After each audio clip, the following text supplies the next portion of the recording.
Well, I'd like to get started. Hello and good morning, everybody. My name is Ross Wasserstrom from Onward Technologies. I'm here with my longtime colleague, Chris Dees, who is the Vice President of Managed Security Services here at Onward. Say hello, Chris. Hi, everybody. Thanks, Ross. I know a lot of you know and have met me and have met Chris. There's a lot of people on the call as well who we haven't met before, so it's really, really great to have you all here. Thank you so much for joining us today. We're going to talk about Onward Technologies Managed Security Services product, and we're going to talk about that. I'd like to introduce Onward Technologies first a little bit. So Onward, if you don't know us as a customer already, or if you're not aware of our story, Onward was founded in 1985 and has been privately held for its entire existence. We are a vendor agnostic IT services and cybersecurity services firm, meaning all of our recommendations are customer focused. We are never going to push customers towards using one particular vendor over another unless it's absolutely right for the customer. With that being said, we are a partnership focused organization, meaning we develop partnerships with all major vendors. So we can provide our customers with advantageous pricing, better than list pricing where possible, volume discounts. We can help customers make budgetary plans that are always going to be partnership focused to get the most out of the products. We know the products that we sell. We're upfront if it's a product that we haven't worked with before. We're always going to work on whatever our customers' needs are.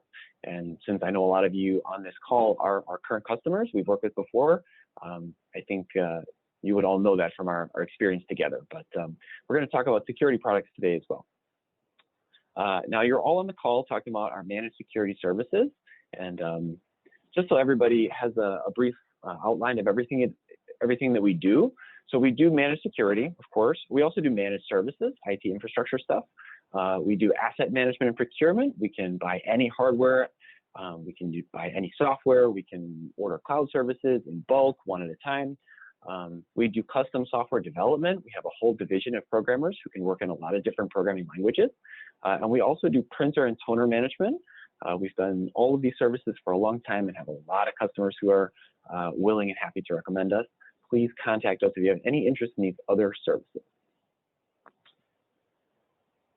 So today's agenda is going to be not a deep technical dive, but a deep dive in the cybersecurity threat landscape, and then how Onward Technologies has developed a response to the current threat landscape. So we're going to talk about our cyber response, how our product addresses cyber threats, and then we'll look at our dashboards and reporting, some of the technology behind our response, and then we'll take a few minutes to do a demo of how our solution is able to respond to cyber threats in the real world with your needs in mind. So for our threat landscape, what's going on in cybersecurity right now, I think Chris is a really great person to talk about this. So Chris, do you mind giving our audience a little overview of what's going on in cyber threats? Absolutely. Thanks, Ross. So one of the things that our team tracks, aside from just monitoring, endpoint events, security events, things like that, we're looking at who all are we worried about? What are the threat actors? What are the attack vectors? And how do we stop those things? How do we prevent their methodologies from being successful against yours or another entity's environment? And so you have three real focus groups that are out there. You have nation state-backed groups, and that's Fancy Bear there, for example. Any of these APT number groups, these are nation state-backed hacking groups. And so one of Fancy Bear's tactics, for example, they're primarily behind a lot of phishing and credential theft in the goal to gain privileged access to a network, and their motives are to either conduct denial of service attacks for ransom, or they'll remotely wipe or destroy all of the data held by that organization. And so with them being politically motivated, they're looking at government entities, banking, financial, retail, these groups. That's their primary targets. When you look at these cybercrime groups or these e-crime groups like Twisted Spider and Pinchy Spider, you're going to see a lot of similarities between those two, for example. For one, both of them being spiders are originating from the same country of origin. So that's one of the ways that they get their monikers. And Twisted Spider's motives are to hold your data ransom and threaten you that it will either be released if you don't pay this ransom. Some of their notable attack types are the Maze ransomware, Conti, and Ryuk. And when I've talked to a lot of organizations historically, when they talk about threat actors, they don't really see their organization as a potential target. They think that, you know, they're probably not a focus of these groups because maybe they're not, you know, widely known. Maybe they think of themselves as local only, so they're not going to get that international attention. But unfortunately, it's certainly farther from the truth. Their most recent attacks have been against printing and healthcare organizations, as well as local legal services around the Chicago area. And I personally responded to a Ryuk incident at a different company within the last 12 months. And so these things happen. Any organization is a potential target. And Pinchy Spider is no different. They're the ones behind Revel and GanCrab ransomware. And the big differences are that Pinchy Spider demands a ransom and then will auction off your data whether or not you paid the ransom. Whereas somebody like Twisted Spider, their motives are, we'll encrypt the local systems and data and hold it ransom. And if you don't pay the ransom, then we'll just release it to the public. So some organizations are looking to cash in twice, whereas, you know, some are merely, you know, go for the gold once and that's good enough. And so when we talk about these groups, yeah, the big thing to think about is in what way are these attackers making their way into our networks?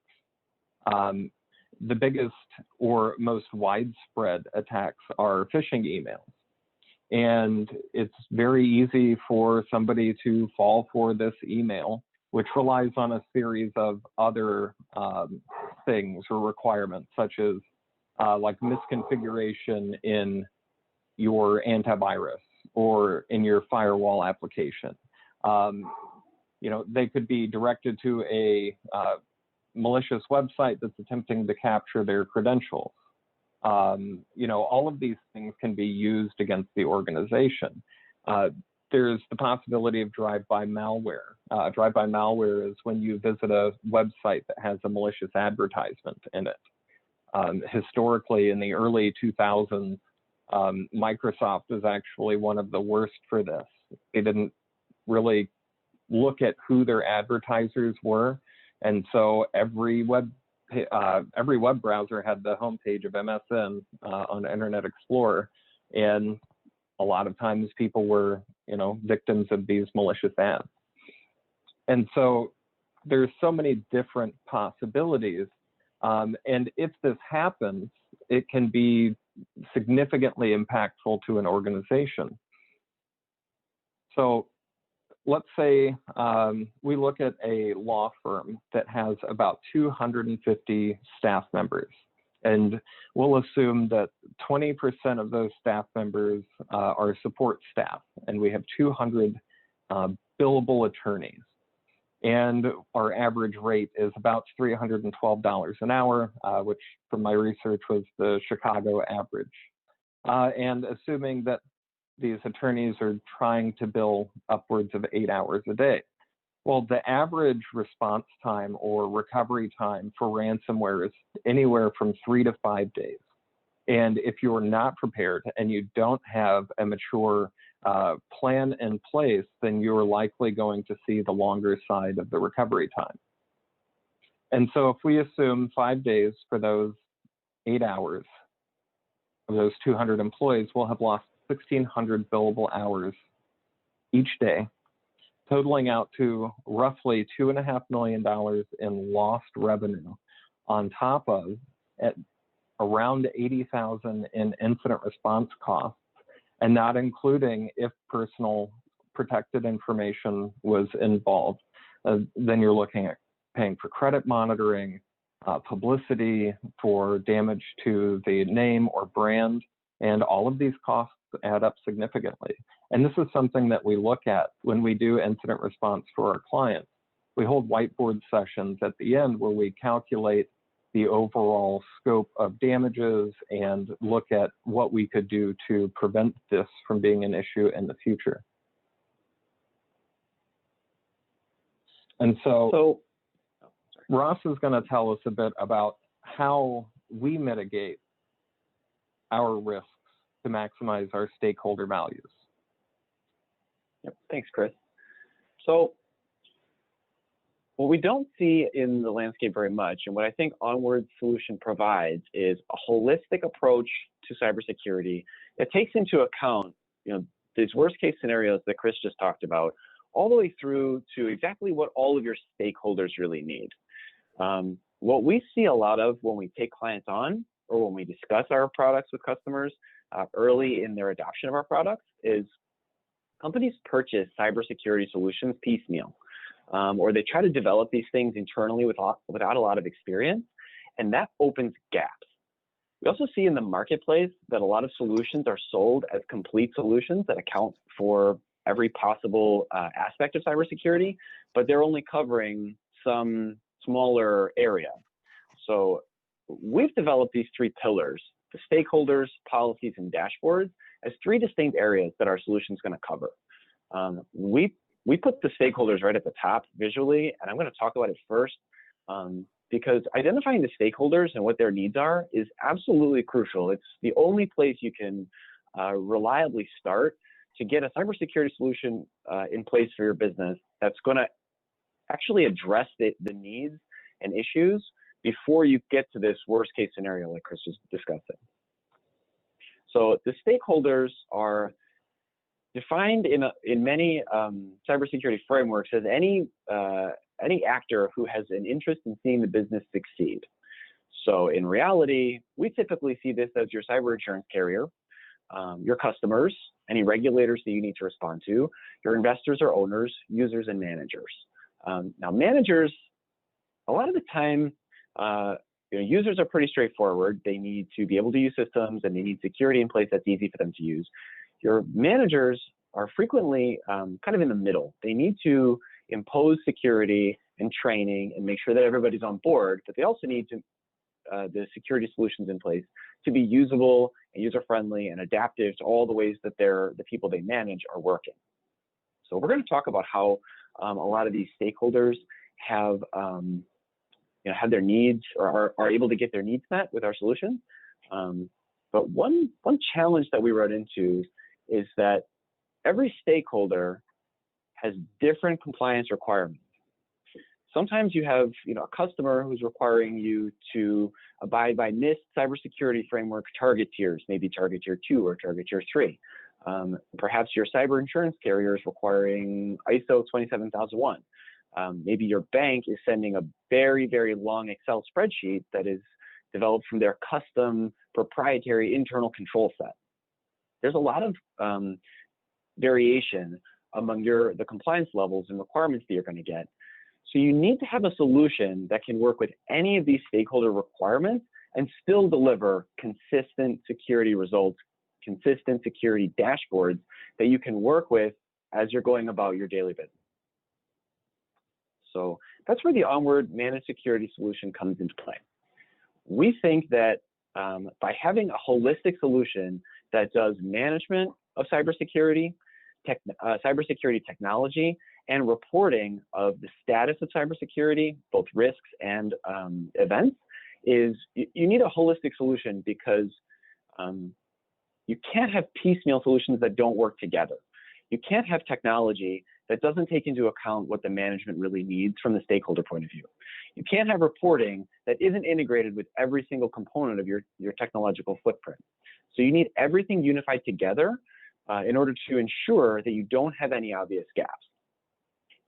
So there's a complete list of our features and services on our website. This is, I think, a good overview of what we provide. So on the management side, we're doing compliance management, risk management, and we work with customers to do policy creation. Our technological solutions include a SIEM, a next generation antivirus, and a very, very advanced endpoint detection and response solution. We're going to demonstrate that a little bit in our demo. And then the reporting platform, we're going to show some of our customizable dashboards pretty extensively. But we also do penetration testing of internal, external networks and security awareness training. All of those aspects are included in the reporting. And with such a depth of reporting of all of your systems unified together, you can be sure that your reports cover everything, not just one specific area. It's not helpful to have a report of how secure one aspect of your environment is when you need a report that covers everything, because that's what your stakeholders require. So we have found that in onboarding our solution, many of the challenges of these piecemeal solutions get alleviated. With that said, the onboarding is the part that usually requires a lot of input and collaboration between our team and our customers' teams. The managed security onboarding really needs to start with the stakeholders' requirements. So the stakeholders' needs can drive the policy, and the policies that are created can drive what is visible in the dashboard. So the question that we need to answer is, how can IT bring value to those that have a stake in the business's success? You know, stakeholders are users, insurance companies, the ownership. There's a lot of different stakeholders. So how do we, in the onboarding phase, how do we determine what those stakeholders need? Well, our onboarding phase usually starts with interviewing those stakeholders and asking them directly what do they need. Now, we don't propose to go interviewing your customers and your insurance carrier. Many times, those stakeholders that have very clear regulatory requirements or cybersecurity framework requirements have already delivered those to you. So during onboarding, we'll help you gather up everything that's been delivered to you in terms of requirements from stakeholders that you already have. And then those internal stakeholders, the users, the managers, the ownership group, those frequently interviews are extremely helpful with those users to determine what's working in the current security program, what they believe is missing. And we frequently find that the footprint of your environment is bigger than you may have thought. So interviewing stakeholders allows us to see the entire scope of the environment and what the users are expecting. I should say what the stakeholders are expecting. Once we've gathered up all the stakeholder requirements, we do a cybersecurity policy review to see what you already have in place and any gaps in policy. A very important part of the cybersecurity policy review is determining when and how to notify the stakeholders of changes to the policies. We need to know, or we need to make sure that the stakeholders are aware that the policies may be changing and when the appropriate time is to notify them of the changes. We also need to have a pretty comprehensive list of changes in case some of the stakeholders need to see, what the policy was, what it is now, and why was it changed. All of those aspects can be very, very challenging for companies that don't have highly developed security teams and compliance teams. At Onward, we have those, and they're all available during onboarding. And then we're going to talk about the post-onboarding when we go through all this process again to make sure stakeholders are continually, stakeholder needs are continually addressed. Another crucial step in onboarding is defining the endpoints. I'm going to ask Chris to talk about this in just a moment, because probably the question we get asked the most is, what is an endpoint? Most cybersecurity services have a per endpoint charge. Onward's cybersecurity or Onward's managed security services are also billed in part on a per endpoint basis. So everybody always wants to know, what is an endpoint? I'm going to ask Chris to talk about that in some detail in just a moment here. Once onboarding is completed, the rest of our platform deployment is very quick because a lot of it is done on our side now that we know what your firm needs. So the onboarding leads directly to discovery. We determine where everything is, make sure we have access to all the systems that we need access to, and we locate every environmental component, whether it was determined during onboarding or not. We deploy technology, we install monitoring software, we roll out monitoring agents, we connect APIs, we do a lot of technological steps, and then once we start seeing data flowing from all the sources that we're going to get it from, we start to do platform tuning. Platform tuning, I'm going to talk about in detail a little bit later in the presentation. There's some very cool tuning that we do in collaboration with you to make sure that the tuning shows you, or the platform shows you exactly what you expect, where you expect it, and not just a huge dump of data that is not necessarily helpful.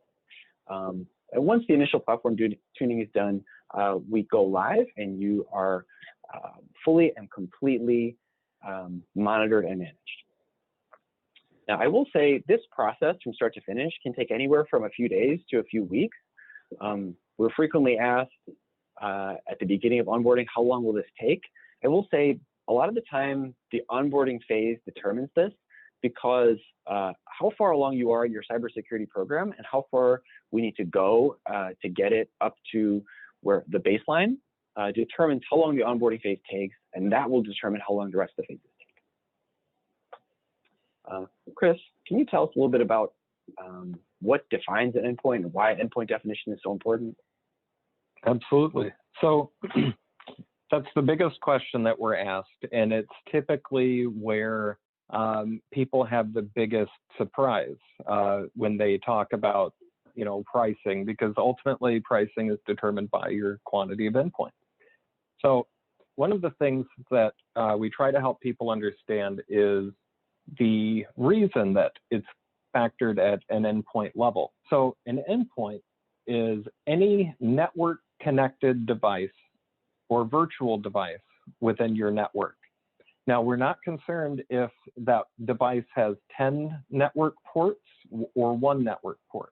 That would only count as 1 device.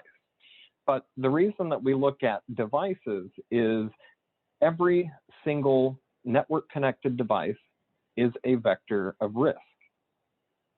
And so that is ultimately why it's factored per endpoint, because we can do things to put safeguards in place, such as cybersecurity awareness training annually and annual phishing and these other things. But ultimately, it's these outlier objects. So on your networking equipment, most people wouldn't imagine there's switches, but even the switches are a possible vector of risk. So we're looking at any network switches, firewalls, load balancers, any other devices within that realm. For peripherals, we're looking at printers, which are often the most overlooked devices within a network, and typically go the longest between patch cycles, if they're even patched at all, because it tends to happen. The printer is that one thing in the office that everybody hates to use, and so the last thing anybody wants to do is mess with it. But unfortunately, the printer is another way in for a remote attacker. So aside from printers, we're looking at network video recorders, access control systems, all of these other things that typically go overlooked in a typical, endpoint detection response environment. For the users, we're counting desktops, laptops, any of those devices, and servers could be both physical and virtual. And for cloud, we're looking at services such as like Office 365, NetDocuments, or one of these other document management platforms, or any of these other services that need to be secured, that generate logs that have a possibility of causing damage to the environment. And so when we look at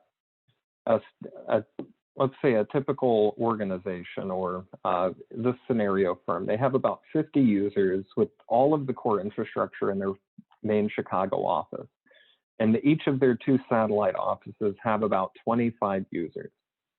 So if you were to look at this at face value, you might assume that they have, well, we'll call it 110 devices, maybe, right? Redundant firewalls, a stack of switches, and then a firewall and maybe a switch or 2 in each other office. But when we actually get down to endpoint auditing and looking at the total number of connected devices within the environment, a lot of people are surprised when their device counts are sometimes double, if not more, what their users are. But oftentimes, these things like these IoT devices and quantity of printers and access points, those typically go overlooked by organizations in the counts. But just like every other device, they're all vectors of attack. And so this firm, for example, would have about 217 total endpoints. So when we talk about that, it's good to be consciously aware of all of the devices within your environment and what associated risks come with all of these devices. And it's important to maintain a comprehensive plan in order to secure all of these assets. And so Ross is going to tell us a bit more about, what we're looking for once the data gets in from all of these endpoints.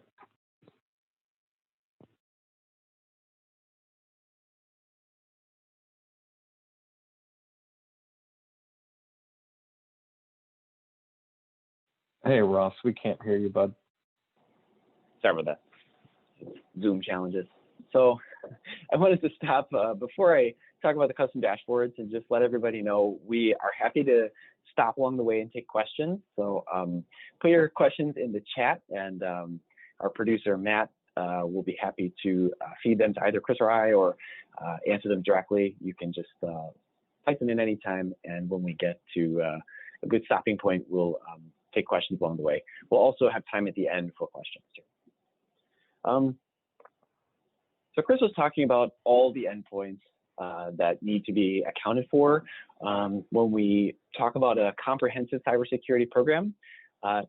One thing that we have found in piecemeal solutions is that your dashboards for example, your SIEM, your security incident event monitoring utilities, your Office 365 dashboards, if they're not integrated together, you don't get a holistic view of your threat landscape. You can't always see events in context. And when there's an incident, the last thing you want to do is have 3 or 4 or 5 or 6 different systems to log into to find anomalous behavior. When there's a security incident, you need all the information in one place. So the Onward Technology Solutions, primarily located at dashboard.onwardtech.com, is a unified dashboard solution where all the technology that's being monitored is monitored in one place. And I'm going to show you some dashboards that you can see that are very, very high level, easy to understand for non-technical people, where your policies are, or how effective your policies are being implemented from the technology side. If you have some specific compliance requirements, all the way down to the most granular technological level, event by event, log by log results are available, all in one place. This is an extremely flexible solution. It's custom built for each client. When this gets rolled out, the only thing you see in your dashboard is how your environment is relating to your policy requirements. We're going to show you a little bit about how that looks, which I think is really helpful. So when you log into the Onward dashboard, you see, and I'm going to zoom in a little bit on the regulatory compliance in just a moment, but you can see there's a lot of areas you can explore, and different areas have different focus, different areas of focus. So there's regulatory compliance, there's security information management. Some of these are very technical, some of these are very high level managerial. I think what we really want to talk about the most today is some of the regulatory areas. So out of the box, you get dashboards for PCIDSS, NIST 800, TSC, GDPR, and HIPAA. Now, not every firm has HIPAA concerns or GDPR concerns. So those are not visible for firms that don't have those requirements. But for firms that do need those, you need to be able to log into a dashboard, click one button, and see your global compliance. And that's what the Onward Managed Services dashboards provide. So for example, if you click on, or if you explore the PCIDSS regulatory compliance dashboard, it has all the technological information that you and your team needs for every PCIDSS control. Now, if you click on the controls by number or by name, you can see what the controls are and how they're implemented in your environment.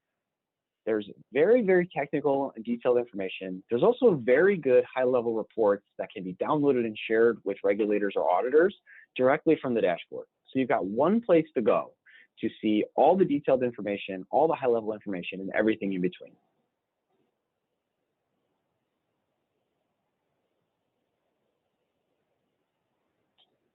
I see there's a question about phishing emails. I am going to get to phishing emails in just a moment. Yes, I'm happy to stop and talk about that. Now, SonicWALL is a vendor that we work with quite a lot. Many of our customers are using SonicWALL for firewalls, for VPN. SonicWALL is a major vendor in perimeter security and also provides some other, some other, remote access solutions and some cloud sandbox solutions. They provide a lot of security products, and we've worked with them for a long time.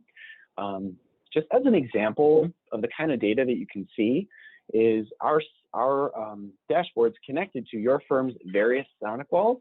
If you've got multiple SonicWalls deployed in multiple offices, you cannot have a security incident where you need to log into each firewall separately and download information about packet history or event history and compare them side by side in different solutions.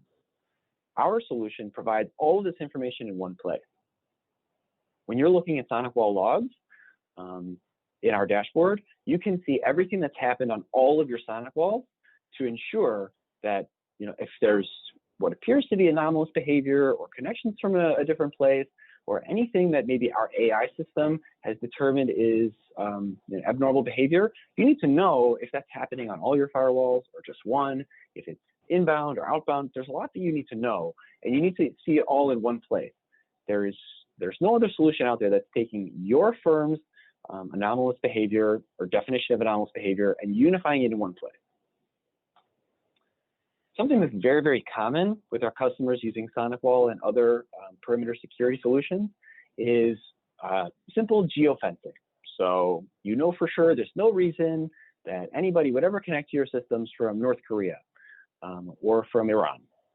Well, if you need to have a perimeter, or if you need to have that geofencing enabled, it needs to be applied globally. It can't just be applied on the firewall and then not applied on your cloud solution.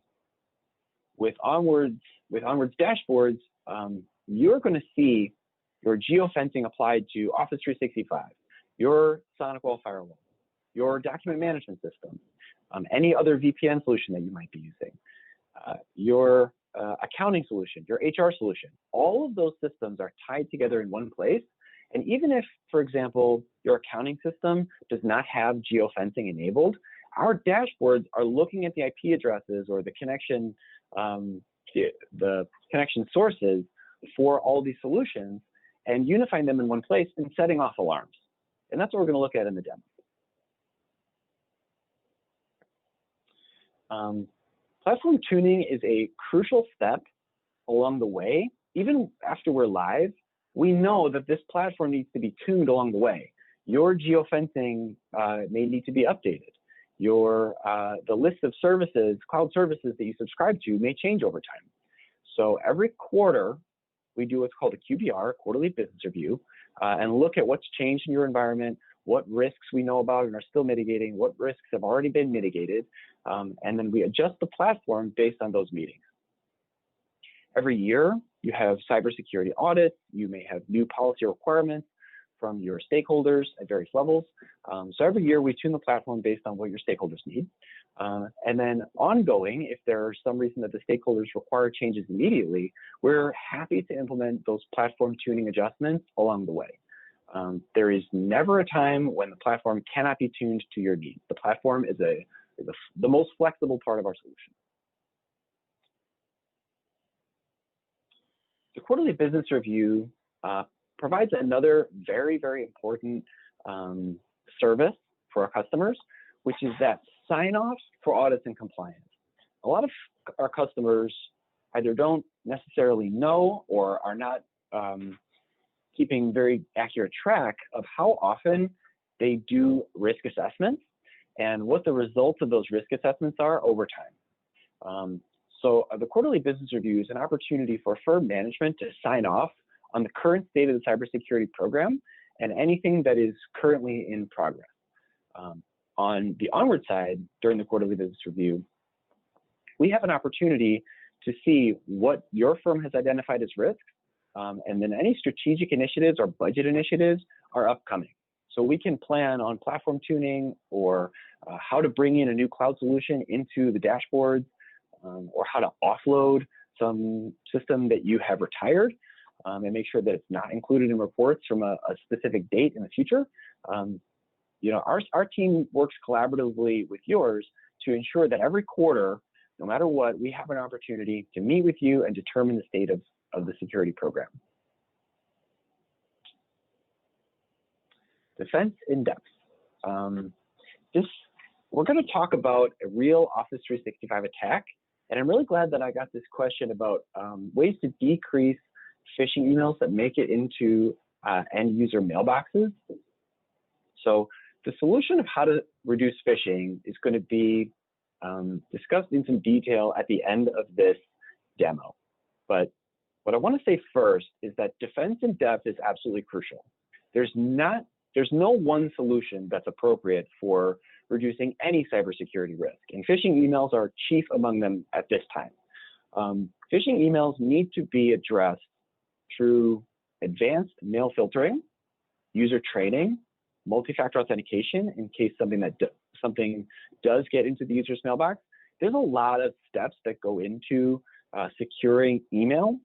And during the onboarding phase with our customers, we discuss what all the options are.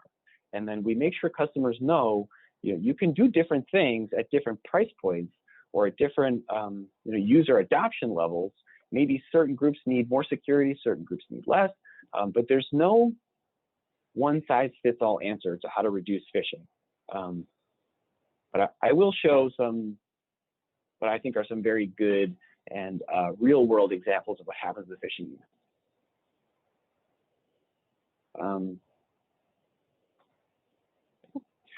So let's say, and this is something that really did happen to a customer of ours before we took them on as a managed security services client. Let's say an accountant at a firm receives an email that purports to be from IT. The subject of the email is change your Office 365 password immediately. And I'm sure many people on this call will recognize an email that looks like this. It looks like it's from Office 365. It looks very, very convincing. The reply domain is, in this instance, it looks like it's coming from an internal resource. And then it says, please click here to log into Office 365 to change your password. Now, one thing we know about users is they're generally pretty good about seeing this for what it is, which is fake, but they're not always perfect. And when we talk about some of the ways to reduce phishing, the effectiveness of phishing against your firm, one thing that we talk about is, we like to test users to know how often something like this is effective against a user. So we know how to target that training. We're going to get into that in more detail. Users click on these at varying rates, but every user in your firm can be induced to click on this kind of email. When they do, they're often taken to what looks exactly like an Office 365 sign-in screen. Chris talked about Fancy Bear and Twisted Spider and some of the other major threat groups. Even less advanced cybersecurity or bad actors in cybersecurity can create very convincing Office 365 login spoof pages and get users to enter their username and password. And what they see most of the time after they've entered their username and password is a screen that looks like this. Your account or password is incorrect. Most of the time, unfortunately, users get to this page, and what do? They try again, and they try again, and they try again, several times before they recognize that they've been spoofed. So now, the attacker has not only their current password, but a lot of other possibilities. Maybe their previous passwords, another password that they've used, some password that's been shared to them. Sometimes we even see these emails forwarded around within a department for other people asking, hey, I got this email, I need to change my password. Can you log in here and change your password and confirm that it's not just me? So we see several people in a department falling for the same thing at the same time, all sharing their passwords and then their previous passwords and passwords for other systems in rapid succession. While they're doing that, what happens in the background, and a lot of bad things can happen in the background, but something that we have seen is a rule gets created on the user's mailbox. This happens automatically. It doesn't require Fancy Bear or whoever the attacker is to be sitting, waiting around for users to enter their usernames and passwords. An automated system on the attacker side is going to gather up that username and password, connect to the user's mailbox, and create a rule that forwards any email from that user's mailbox containing the word invoice in the subject or the body of the email, going to forward it out to the attackers. We've seen this used for attackers to doctor invoices and then send them as spoofing emails to the real recipients with new bank information or payment information in those invoices. We've seen this used for other nefarious purposes as well, but this is a particularly bad one because it's completely silent to the user. One thing I want to mention, and I want to stop right here and talk about Office 365 just for a second. This kind of behavior is not reported in standard Office 365 security reporting. So creating a rule on a user mailbox does not set off an alarm for administrators and security practitioners who are using regular Office 365 reporting. You need a solution that connects to Office 365 at an API level to see this kind of behavior. And even then, for out-of-the-box deployments, you don't always see these kinds of rules set as security incidents worth responding to. Our solution goes further than that. We recognize when anomalous behavior is happening. We also recognize when someone tries to log into a system from a new address and does something out of the ordinary. Connecting from to a mailbox from wherever the attacker is connecting from and creating a mailbox rule like this is probably not usual for the user. So you need a solution that's going to respond to your user's behavior, not just out-of-the-box solution. So we're going to talk about how our solution goes much further than your default reporting utilities to actually provide defense in depth. And talk about what we do on the security side to make sure this kind of thing is caught and mitigated. So the first thing that happens, as soon as a rule like this happens, or an attack like this happens, an alarm is triggered at our SOC, which is 24/7, 365, and a security analyst will get a notification that something out of the ordinary has happened on this user's mailbox. Now, on the SOC side, the security analysts see all the information about the rule.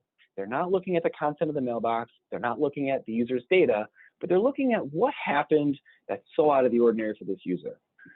This user created a new mailbox rule, this user did something that's not normal behavior for them, and an analyst, a real person, an Onward Technologies security analyst is going to look at that, and they're going to be able to see instantly that this is not normal and requires some kind of response. Now, the response is different for every customer. I'm just showing a little bit of the depth of information that our analysts can see. I mentioned that the dashboards have a lot of information. All of this detailed information is also available to your team if they need it, but please be assured our SOC analysts are the ones looking at this 24/7, 365 and responding based on the rules. So the response is different for every customer. Some customers may have requirements that we try to contact the user first, and if we can't reach the user, then we remediate the action automatically and start making reports to designated contacts. Other firms may require that we just take remediation action and report it without bothering to contact the user first. Our response, with our security analyst response, is defined by the SLA and your customized policies. There's no out-of-the-box responses to these issues. There's remediation steps that are always taken for security incidents, and forensics are always gathered and maintained for as long as your SLA requires. But the important thing is, or I would say the most important thing is, whatever your SLA is and whatever your stakeholders require the next step to be when we suspect a security incident has occurred, that's what our analysts are doing. The information is available to them instantly, what they're supposed to do when something comes in that's against or that's a violation of your policy.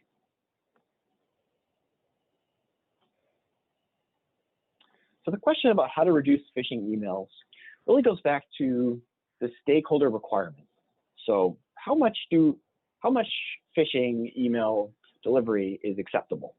You know, there's a sliding scale of how much we can do. We can prevent all email from being delivered, which will prevent all phishing, but also all valid email. Or we can we can filter out no phishing emails, but then everything will be delivered. And for most of our customers, it's somewhere in between. I'm sure that a lot of people are thinking that the most important step that our compromised account could have taken is to enable multi-factor authentication. But one thing that we see during onboarding with most of our customers, they have policies that are driven by stakeholders, for example, like requiring multi-factor authentication, that are not always applied equally.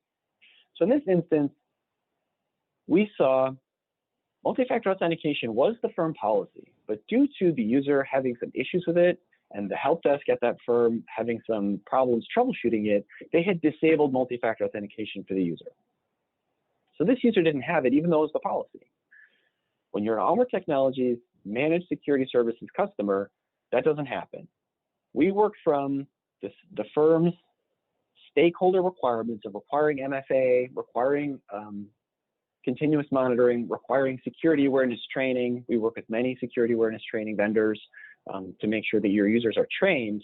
And then once the policy has been generated, to ensure that everybody has multi-factor authentication and then it's deployed through a solution that works for all your users, the Managed Security Operations Center is looking at all these events and is determining their severity based on your policies. And then there's things like training, making sure that training is rolled out consistently, and then anybody who doesn't complete training gets notified and re-notified, and management is notified. So the training is done evenly across all the users and continuously based on how often you need it. Then the dashboards can alert you to these issues. If this user doesn't have MFA enabled and they're supposed to have multi-factor authentication enabled, we have alerts long before this becomes a problem. If we have custom policies to ensure that some user, or to allow some user not to have multi-factor authentication enabled, we have additional alerting on our platform for that user or any user who's in that same group. And then we also have another layer, which is simple AI detection. Shouldn't say simple. We have AI detection that's just looking at anything out of the ordinary. You have a user who creates a rule, they haven't created a rule in a long time. A user connects to their mailbox from an IP address that they've never connected to it from before. You have a user signing into a system for the first time in a long time and making a lot of changes very quickly. This behavior is very easy to see for AI systems. And we bring that to bear for you because we know that there's events that we can't always plan for, but can be seen by artificial intelligence.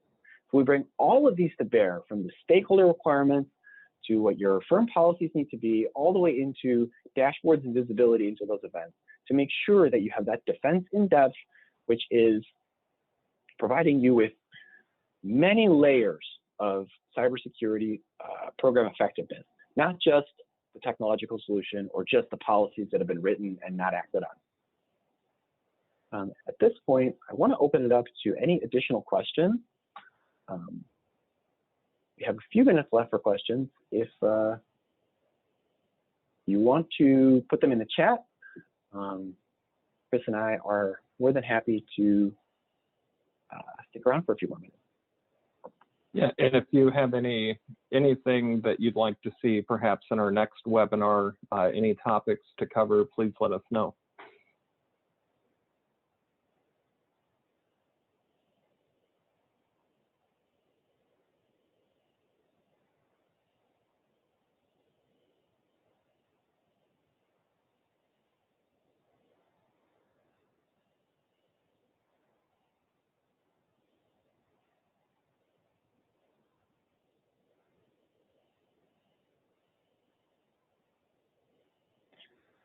All right.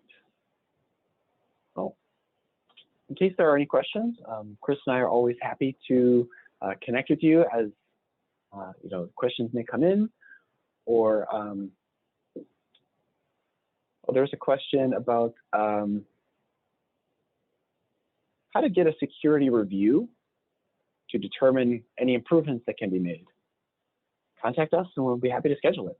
Because it's simple as that. Chris or I or anybody that you've connected with at Onward previously, please feel free to reach out to us and we can do a security review. We have another question. So what could be done about phishing emails? Ross? So we work with a lot of security awareness training providers to deliver intentional phishing emails to each user. That's a very good way to start. And once we send test phishing emails to users, we generate baselines on who's susceptible to what kind of phishing. We also work with these vendors to provide training, or we can provide live. Before the pandemic, we used to provide live in-person training. Now we do it through Zoom, but Chris or I or some other people on our staff can do a training with your users to make sure they understand what phishing is. And then we work with a lot of email filter vendors as well. So there's many out there. What we typically do with customers is look at what kind of phishing they get and what they're worried about, and then match them up with 2 or 3 options for an email security, an email filtering vendor. So some customers get more spoofing. Some customers get very, very high volume of random types of phishing. There's a lot of different options, unfortunately, of what types of phishing emails you can get. We look at email security, email filtering vendors that are appropriate. We look at different types of training. And then, of course, we need to look at the workstation security, which is just in case something gets through, we need to make sure that everything on the environment side is also going to protect the environment in case the user does get phishing. So is the user's workstation protected from detonating ransomware? Is the user's account secured through multi-factor authentication or however else we want to secure it? There's a lot that we need to do to consider the possibility that phishing, no matter how much time and money and energy we spend to track down phishing, we are in kind of an arms race with attackers on that. And there's always the possibility that phishing emails can be delivered. So defense in depth, there's a lot of things we can do.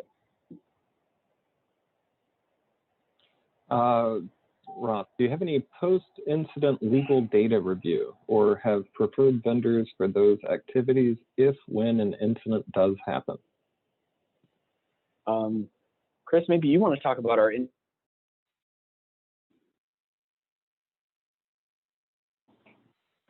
Sure.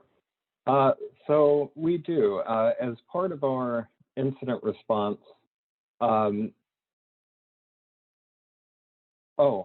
So regarding incident response. So we actually do incident response as part of our security services.